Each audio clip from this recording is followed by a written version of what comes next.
Hello, I'm Matt, welcome back to Workshop. Sometimes I like to do projects using hand tools, but I don't have room to have a bench all the time. So I thought I'd make one I can fold away. So step one is to make some trestle legs for it. So let's get started.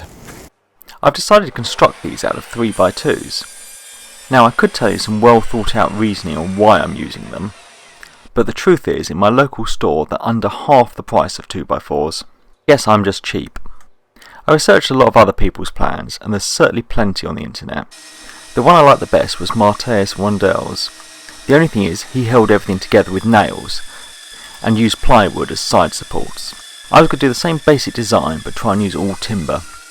Anyway, his legs were an 18-degree angle, so the first thing I did was cut 4 legs down, and then put an 18-degree angle on the top using the bandsaw.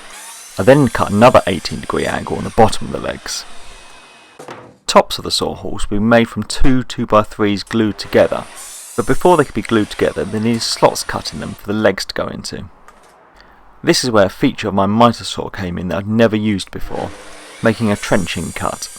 You can set a depth stop on the blade so it only cuts to a certain depth, obviously, and then I did the trick that I'm sure everyone's seen loads of times before of making multiple cuts to remove all the stock. I had to have a block of wood behind the one I was cutting so that the blade would cut all the way through, all the way along, if that makes any sense. 4 cuts made on the top pieces that can be glued together. Okay, now I have a confession to make. I lied on the intro to this video.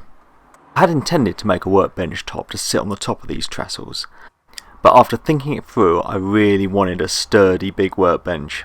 So next I am going to have a go making one, but one that can be taken apart so when I move I can take it with me. It's not like these are going to go to waste. Sawhorses always come in handy. Anyway, confession over.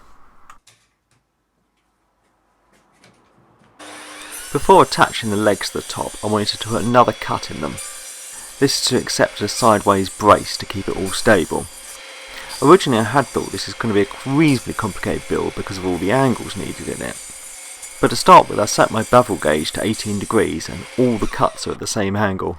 After I got the first recessed cut I could draw out mirrored ones on all the other legs and make the cuts.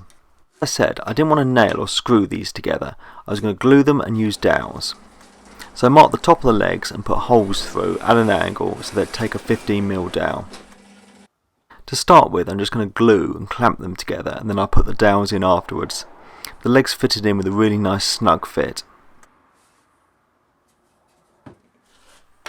When I cut the angles on the bandsaw I remembered to keep the scraps so I could use them now as blocks for clamping.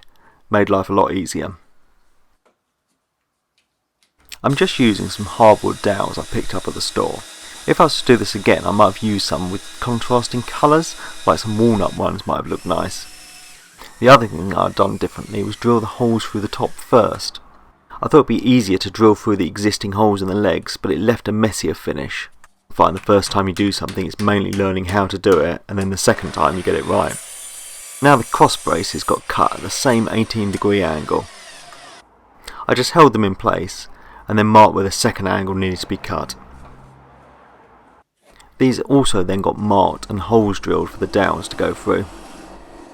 I just thought dowels would look nicer than nailing it all together, and I also think it provide more strength. To be honest, with these side supports the fit was tight enough that probably the glue was good enough without the dowels. You can never have things too strong. Again, I probably should have drilled these first using the drill press. Next time, hey?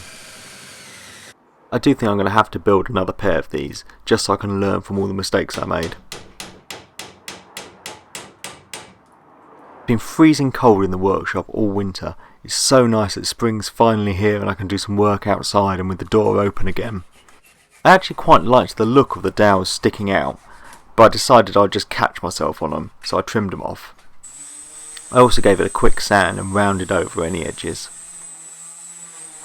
And that's them all done. I'm reasonably pleased with them for the first go. Thanks for watching, and please subscribe for more videos.